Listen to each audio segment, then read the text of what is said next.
What's going on, everybody? Thank y'all for tuning in. This is the Crawford Chronicles, and I'm back from the dead. Finally joining the guys. So, fellas, thanks for holding it down for the last two episodes. I'm your host, PK. Homer Chris is with us, Subi Bones Bryles, and again, I'm back. Guys, thank y'all for holding it down for the last couple of weeks. It's good to be back. How y'all doing? Yeah, man, I think it's nice to kind of get a break from Browse and I having to carry this. I mean, I'm sure I don't know about Browse's. I know my shoulders hurt. So, uh, no, man, it's been a not so super crazy week. It's just having to watch Astros baseball. I mean, but besides that, Browse, how's your week going? Well, now it's going good. Shout out to ProFix PC for coming in and cleaning all the bugs out of my system. So sorry for the last two episodes, guys. I know I was like frozen up on the camera, but hey, we're working today. So anyway, that's one thing I'm excited about. And to be honest with you, I think that might be the only thing I'm excited about right now, as far as everything is concerned. But we'll get in this 4-game set against the Mariners and go from there. PK, glad you're back, buddy. Glad you're feeling better. How are you doing now? I appreciate it, man. No, still, I'm on the back end, got the congestion going on, but I think it was like a little over a week of being sick. So that was absolutely terrible and testing negative for like everything. So there's like, oh, you just got a virus. It's like, cool. All right, thanks. We'll just embrace the suck. Kind of like the Astros, right? So that's a perfect segue. But before I get into that, Chris, I want to compliment you on your hat. I like the flat bill look, sir. In the all black, it looks good. So welcome to the flat bill club, sir.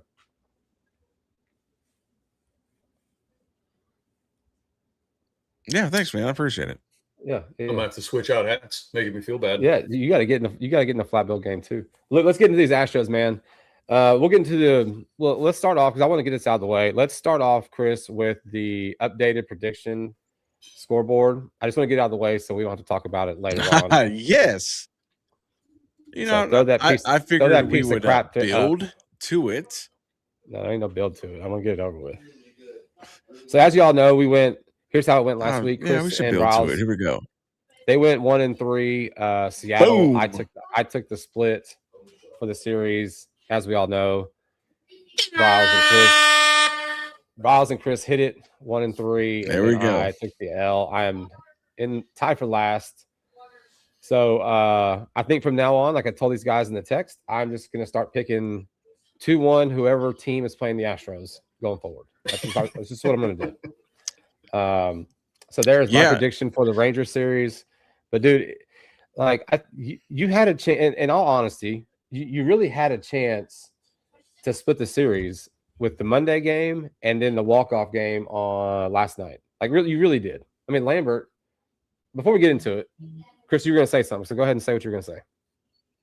No, I mean, I was just gonna say I'm thinking from the series here on out. I mean, I think I'm gonna live life a little bit, because my lead is so large. I mean, like I can afford to take some risks. So, because eventually, PK is gonna go back to a homer pick and it's gonna screw him over. So, but go ahead. Let's recap the Seattle series. To be fair, you're like non-homer Chris right now, so we shouldn't even be calling you homer Chris because you pick against the Astros. Away team, Chris. I'm playing for the win. I'm playing for the win. Away team, Chris. No, fair enough. But look, let's get into this thing, man. We'll run through it pretty quick. It was a pretty shitty series. I said that Seattle came in. At least you didn't get swept like you did earlier in the season in Seattle, but you really tried to on Wednesday. If it wasn't for Zach Cole hitting the walk-off, so we'll get into that here in a minute. But Monday's game, you lose 3-1. Peter Lambert goes 7 innings, 6 hits, 3 runs, 6 Ks. I think that's not what you were expecting from Lambert coming into Monday. Good on him. Which means that and I say that Monday should have been one of the games we won was because in 7 innings, dude, he hit 6 Ks and 3 runs. I mean, like that should be enough from your starting pitcher for your offense to produce more output than what they did. I mean, we didn't score until the damn 5th inning. You out hit them again. You scored one run, 1 for 5 in runners in scoring position. I mean, dude, like your bullpen came in. Brian King, Oker, they went an inning each, and they only gave up one hit in their 2 innings of work. So this goes back to we are seeing this offense just slowly but consistently go back to like not knowing how to hit. This series, I forget. While y'all are talking, I'll do the math for the amount of runs. I mean, we scored 1 on Monday. I'll do math in a minute. But the point is that you got outscored pretty damn good in this series. But again, it should have been a series that you at least split based on how your pitching did starting this thing off on Monday. Yeah, I mean, and to kind of help you guys out with the scoring or the lack thereof.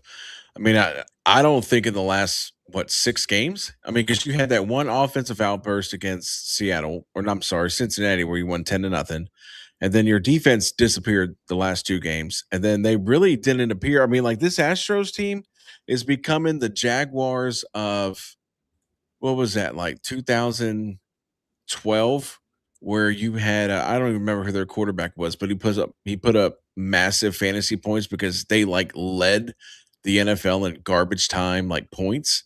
That's what this Astros team is. The Astros, I mean, outside of that one little blurb that they got last night where they ended up keeping the game close. I mean, usually by the 7th inning, they're down 6-1, 7-1, and then they get their garbage runs to like, somewhat kind of like make it not as lopsided. I mean, so the offense has been non-existent. I mean, it sucks. I mean, because I'm really starting to, see Peter Lambert take that skill or take that step forward to where now you've got him and you've got Spencer Arrighetti kind of cementing themselves as, stables in the rotation.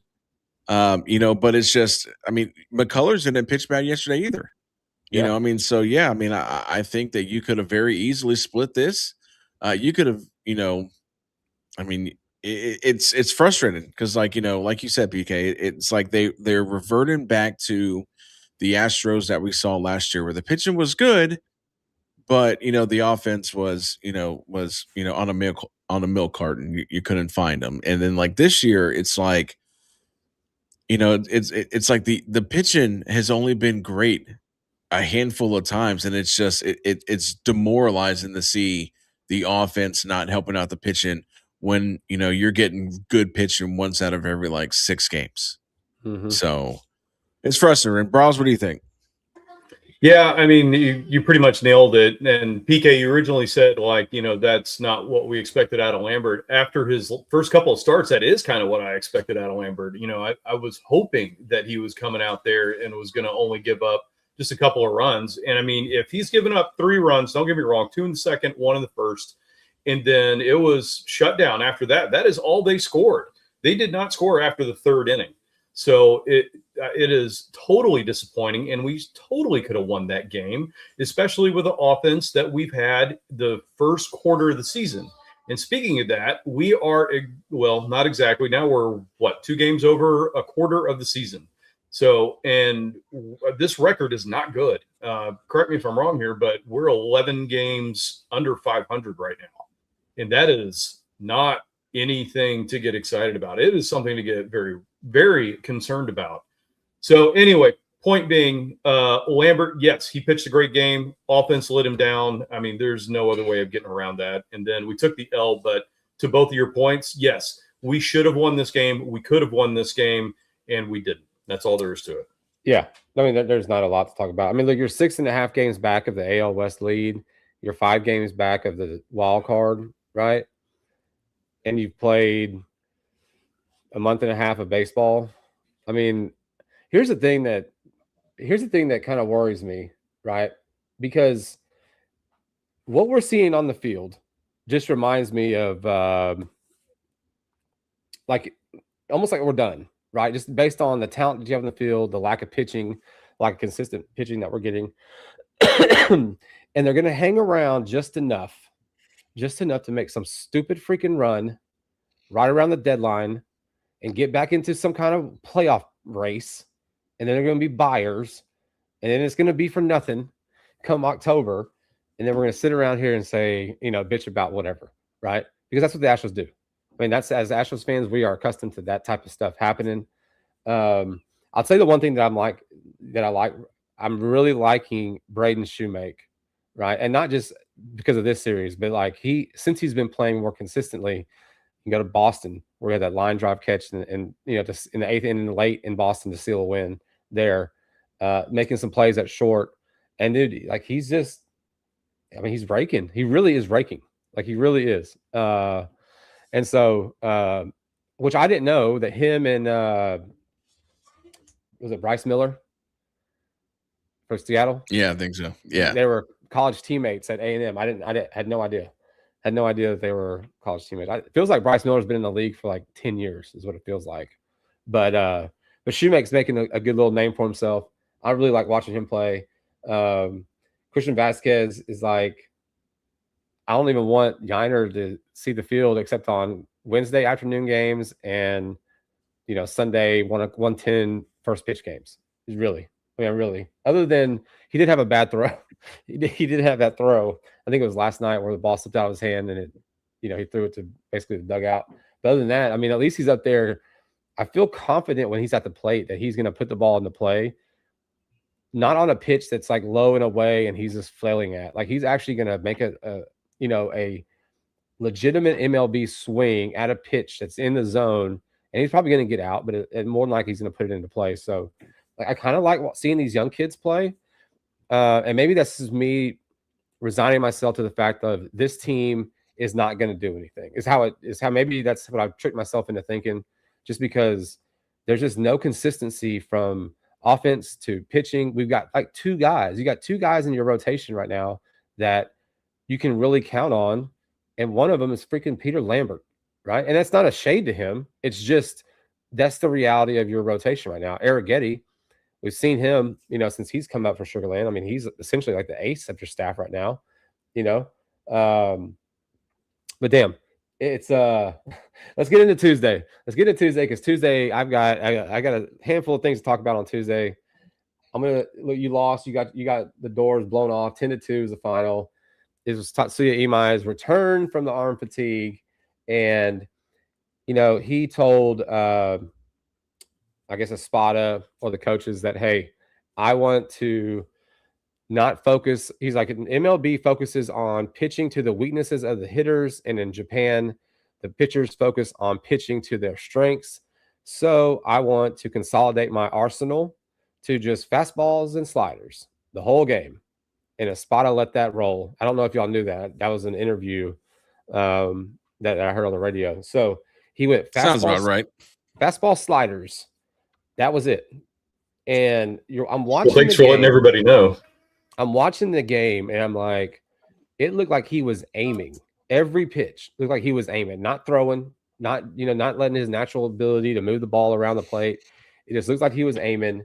And then when he ends up leaving the game, right, because his final line was 4 innings, 5 hits, 6 runs, all earned, 3 walks, 2 homers, 3 Ks. The thing that got me the most was after his post-game interview, he had a call that was overturned on a challenge, right? And that was right before he got taken out of the game. And he said that after that pitch was challenged and overturned, he lost control of his pitches.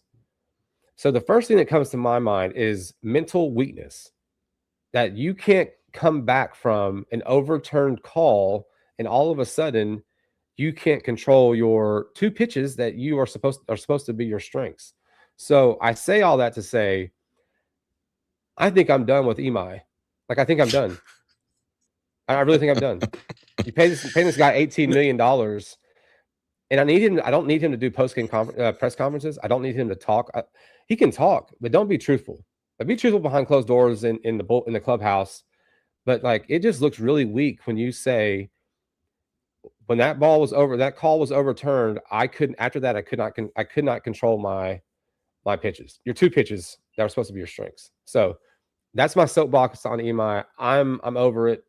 I'm done with the experiment. We'll eat the $18, but he has player options, which suck, because if he sucks and doesn't get an offer after the season, then he's going to take it. He's going to take the option. Damn straight he is. Yeah.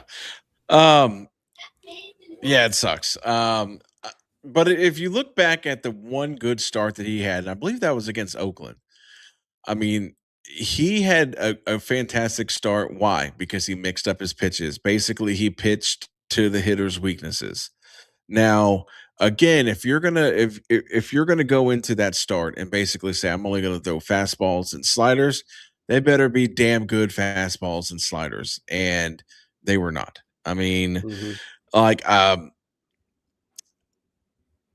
last what was that Sunday, Browse and I we talked about how like I don't know if Imai did not take advantage of spring training. And I made a comment, and it was a short that I put out on all of our social media, and basically saying why is it that we got the one broken Japanese guy? Now I had forgot about Roki Sasaki from the Dodgers, so I forgot who so kindly corrected me. But thank you for the correction. But I mean, yeah, man. I mean, like I mean that's the kind of stuff you learn in little league. So like, I mean, I know for us, we would put the kids in batting cages, and of course, like I don't know, I don't throw really good BP. I mean, if I throw 5 strikes in a row, like it's probably gonna rain because like I've never been a pitcher. But like purposely, what I'll do is I'll call pitches that are clearly balls. I'll call them strikes. And what Browse and I would do is we would do that to tell the kids, listen, you're going to get a call that's not going to go your way. So either A, you can complain about it, or B, you can let that slide and get ready for the next pitch. And I feel like again that's for the fact that you couldn't overcome an overturned call as a major league baseball player completely blows my mind. Now, again, I've never played pitcher. I'm sure playing pitcher is pretty hard. However, I believe like even like as a hitter, now with the ABS, I mean that would be like Jordan saying, "Well, after a pitch got overturned, I forgot how to swing the bat." I mean, like I agree. I think you should stop talking. If you lose, just say, "Hey, I should have pitched better," and then that's the end of it. I don't know, Browse. What do you think? Well, I mean, if you lose it up here, then you're going to lose it for the entire game. And that's just the way it is. And, PK, you were talking about him aiming after he lost it. He aimed at the next two batters, walked them, and then gave up a grand slam. So I don't know about his aiming, but his aiming was off. I'll give you that. So, yeah, I don't even know what to say. I don't know how to fix him. I think he's got to figure it out on his own, but I mean, obviously he had a lot of success in Japan. I'm not going to try to compare Japan to Major League Baseball, but if you want to compare, international leagues, I mean, it's as close to Major League Baseball as you're going to get. So if he had that much success over there and came over here, he's going to have to figure it out on his own. It is all mental right now. And if he can get past that mental block, I don't know what he needs. Does he need to fly his parents over here? Does he need to fly like his best friend over here? I don't know what he needs to do. Does he need to go see a sports psychiatrist? Maybe so. I don't know. But whatever it is, he's going to have to figure it out. Or just like you said, he's got options on that contract. And guess what? We're going to have him for 2 more years. Yeah. At 18 per. So there you go. Well, the thing right was, now, he didn't even do anything in Corpus. Like he wasn't dominant in Corpus, and he wasn't dominant in Sugarland. He looked bad in both of those starts, and that was the thing that I said on Sunday too. I was like, he is not ready. I don't know why they're bringing him up. I understand we need arms, but listen, don't like just throw him to the wolves out here. That he was not ready for that at all. He needed at least 1 or 2 more minor league starts.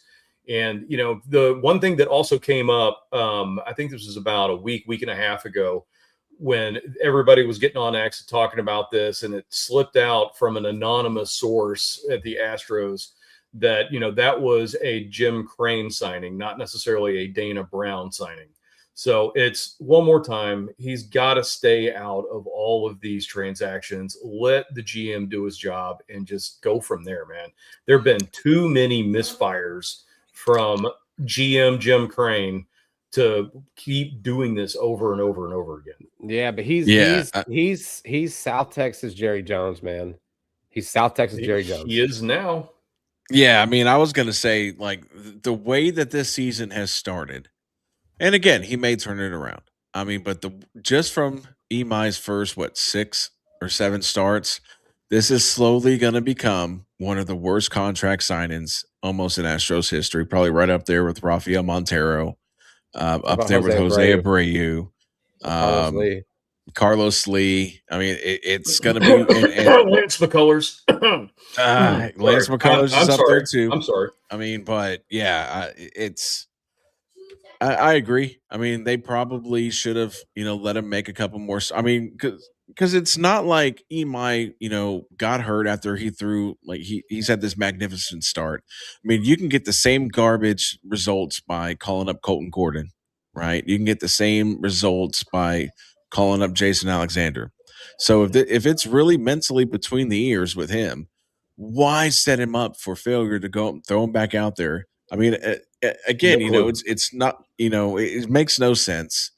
It'd be one thing if he was like lighten up the minor leagues in his 2 rehab starts. I mean, I don't know, man, but leave him whatever it is, in they're setting him up for Sugarland or failure. Corpus. It doesn't matter. I don't care which one it is. Like I don't care. Yeah. Leave him down there and let him have 4 or 5 freaking starts and at least get some data, right? At least get some data on like what he's looking at or what to work. I mean, how many starts has he made up here? I think like 5, 4, okay, maybe 4, maybe 5, maybe 4. Yeah, right. He's 1-1 with 9.24 ERA. Right, but the 4 starts he's made have not been in like consecutive 5-day off periods. Right, he's made. They're not in a normal rotation for him. Right, so put his ass down in Corpus or Sugarland, whatever. And put him on it every 5 days, like he would be up here. Let him pitch for 4 games, 4 or 5 games, whatever, on a normal 5-day rest, and then see like what that data looks like. And then you can kind of figure out from there, like, okay, what do we need to work on? Or, okay, hey, maybe he is ready or whatever it is. I don't know, right? I'm just spitballing at this moment. But like he's not getting it. And I'm not trying to stick up for him. I'm just saying like his 4 starts, you said 4 Browse? 4 starts? Yeah, 4 games. His 4 games, they've not been consistent coming off of the rest that normal starting pitcher would be. So I don't know, man. It's just it sucks. It sucks. It's just a accumulation of everything that's gone wrong with this season so far. And that's just a big eyesore because we were all pumped about it, right? And he had the energy coming in on that first interview, talking about wanting to beat the Dodgers and not wanting to join them and all this stuff. And so we're all, pumped up and like, hell yes, let's go. And he hasn't performed. And it doesn't look like he's the same pitcher that he was in Japan. So hopefully he turns it around, man. I mean, good Lord, you're getting paid $18 million. I hope you figure it out, So say all that to say you lose on Tuesday, 10-3. There you go. That's what happened. On Tuesday, 10-3.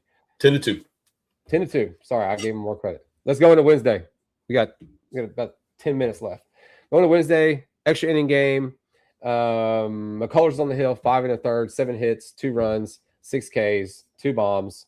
I think they led the game off. No, they didn't. So, yeah. JP Crawford led the game off with a home run. Yeah. That's what you were thinking. Oh, yeah, because the box score doesn't have the first inning. Okay, that's why. So the 9th inning is what was really annoying on the 9th inning because you had a chance to close it out then. They were down to 2 strikes 2 different times, and you walked. Was this the game that they had 2 hit batters and a walk? Like in the state. Oh, that was the Grand Slam. No, that was the Imai game. Yeah. But anyways, Brian King. So Brian King throws like 30-something pitches on this game, right? Espada sent him out for an over. He isn't going an inning, but he threw like 30-something pitches. I mean, you just overused them. And Abreu comes in. He actually gets the win. But he started out with he started out with an 86-mile-an-hour slider. Yes, good. You know what? I don't even. Bro. I don't even care. Here's where I'm at with Brian Abreu. I hope this guy goes lights out for the next 2 months because that's all that's going to do is skyrocket his trade value. So I don't see him, even if he had a fantastic year this year, I don't see him re-signing with the Astros because I don't see the Astros giving another reliever $20+ million because that's probably what it's going to cost him. So all I could say at this point is continue throwing zeros, get that ERA down to under 3 by the trade deadline, and ship his ass off. Maybe get some pieces. That's where I'm at. Yeah, I think that's where you have to be at. He's at an 8.56 ERA right now. Even after that game, he's going to have to really rack up some zeros to get that anywhere close to a 3. Well, I'm officially going to attach the he needs a change of scenery to his name, There you go. and I think Nice. that'll move him as well. So look, this game, Walker goes oppo bomb. It was a wall scraper, but it was still a bomb. So he still continues to do what he's been doing. DeZenzo had a double. And then the biggest takeaway for me on this game were the young guys with Shoemake, Matthews, and Cole. They went 7 for 14, those 3 guys on I'll Wednesday. take that. You know what I'm saying? And then you had the Shoemake Cole with the walk-off. You had Matthews go to third on the pass ball in the extra innings. And so that was what was cool to watch these young guys that are getting these opportunities to come through and play. So yeah. So look, I'm gonna be honest with you. I'm sitting there on Wednesday night and I'm like, I still got a chance. I still got a chance with this damn series. And then the game Wednesday started. The game today started. The game it was today. 3 in the first is not the way you want when you're trying to get a win to split the series. It's not what you want. So let's see who started today. Who started today? Burrows. Freaking Burrows. 5 2/3, 8 hits, 7 runs, all earned, 4 Ks, 3 walks, 2 bombs, partridge in a pear tree, all the things. Bolton comes in for the final 3 1/3. Jordan went yard today. He went 3 for 3. And Garbage time. Yeah, and Shoemake had a double. So and it was against Luis Castillo too, man. Like, he's not a good pitcher. He's not a good pitcher. He's not what he was. That's for. No, yeah. I mean, he had one decent half season once he came over from Cincinnati. I mean, but like, I don't think he's been worth the package that Seattle gave up for him. Yeah. So I'll tell you what, dude. Seattle's starting rotation is disgusting. It's just straight disgusting. Logan Gilbert. That's why Miller. I was surprised you went with the split. They lost 3-1, and they didn't even see Logan Gilbert this series. Yeah. Now, so I think if you would have swapped out Bryce Miller with Logan Gilbert, they would have got swept again. Well, it would have. Fair. You're not wrong. Tell you what. So I've added 2 guys to my wants to punch in the face list. Then it's Brian Wu and Josh Naylor. Like, they just have punchable faces. And the thing that put Naylor on my list was, I think it was on last night's game. I think it was a ball hit to first, and he took like 4 steps inside, like he was running on the grass, so that Walker had to throw around him to the right. You know, he got the force, and I don't think they got double play. I don't think they did. But I don't know. I just felt like it was Bush League. I just don't like Naylor. I don't know what it is. But watching Brian Wu pitch, like I just like, you're on my list of punchable faces. That's what you're on. So maybe it's because I can't stand Seattle, and they own us. It's disgusting that they own us. Like, it really annoys me. Yeah. So that's the Seattle series. You lose 3-1. I lose the predictions. I'm in last place. Let's go to the South Oklahoma Rangers. Let's go ahead and show them one more time. We'll show them one more time. So remember, here's the thing. Folks. Let me say something. When we did predictions last year, it was never kept up to date. That was one. It was kept up to date. I kept it. It was not kept up to date. It was not, because all of our records were different. I spent time. Well, yeah, because we had times where one of us wasn't on the show, and we would never get that third person's deal. The point I'm trying to make is that you're leading, so every prediction score is up to date, and you have it ready to go for every damn episode. That's the point that I'm making. Listen, all I'm trying to do is, now with this being season 3, I'm just trying to raise the production value. Like, I can't make the same mistakes as season 2 Chris did, so I'm trying to be a better version of Homer Chris. Fair enough. Bryles, hit me with the probables for this South Oklahoma series. All right. The Oklahoma Rangers coming in 1 game under 500 against your 11 under 500 Astros to start the Silver Boot series tomorrow. Tomorrow you've got Leiter on the mound, 1-3 with a 4.85 ERA against the ace of the staff, 4-1, Mr. Spencer Arrighetti, with a sparkling 1.88 ERA. Saturday's game, you've got Jacob deGrom, 3-2 with a That's a loss. 2.62 ERA against Kiwei Tang. Guess what? We're going to use him as a starter again. 1-3 with a 3.12 ERA. Hopefully they don't overpitch him. And then more than 3 innings. Right? And then on Sunday, your favorite pitcher, TBD, but that is for the Rangers. And we've got the showstopper, Peter Lambert, 2-3 with a 2.76 ERA. So we got a decent pitching lineup coming up for this Silver Boot series. So, boys, what do you got? Well, I guess I'll go first as your first place representative. You know what? Since I have such a massive lead, I think I'm gonna roll the dice because I like the way the pitching matches up this weekend. I think I'm gonna take Astros 2-1. But they will absolutely 100% lose the game on Saturday.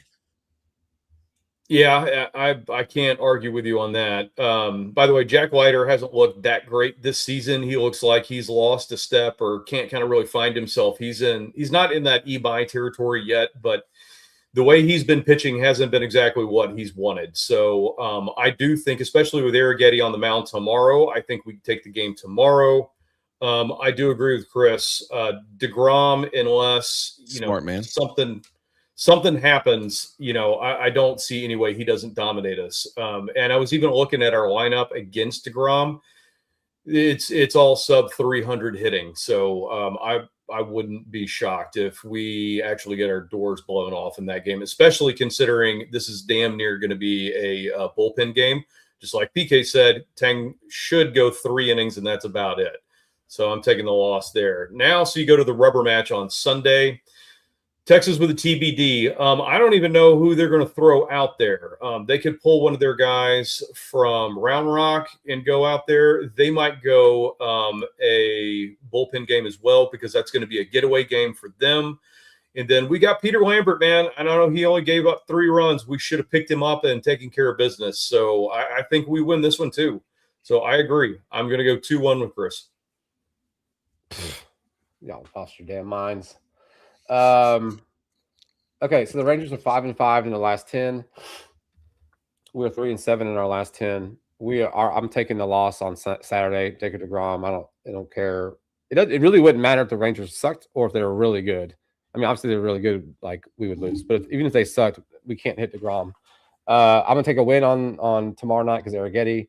And I want to take Lambert on Sunday because of his outing today, but I'm not. So I'm going to go 2-1 Rangers, just like I said I was from now on.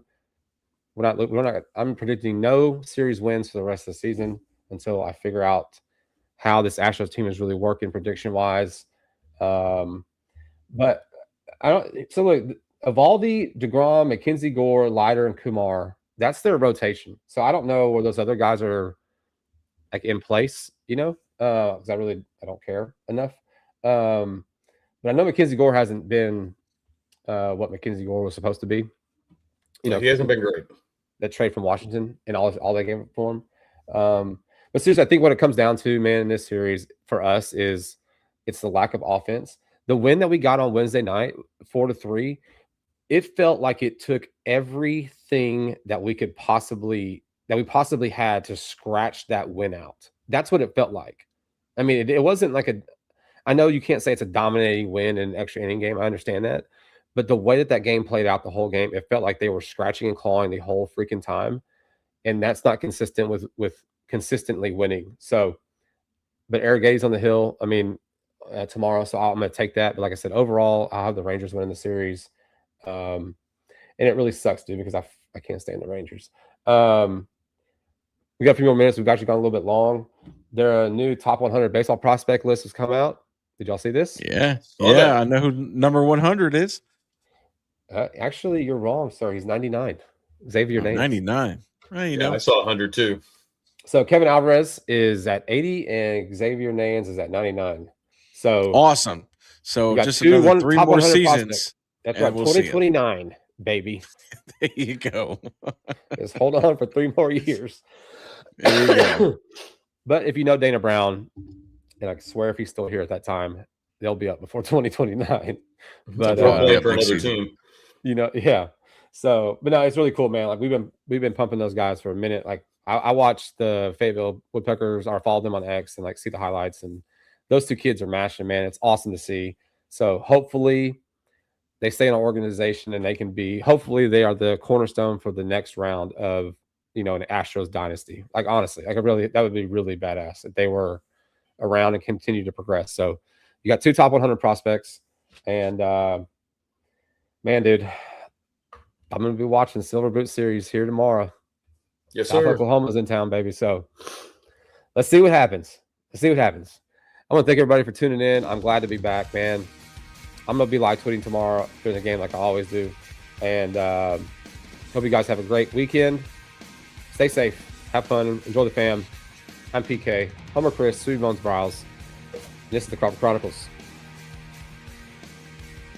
Hook 'em. Woo! And Well- I hope we're all three wrong in the Astros sweep. Man, that was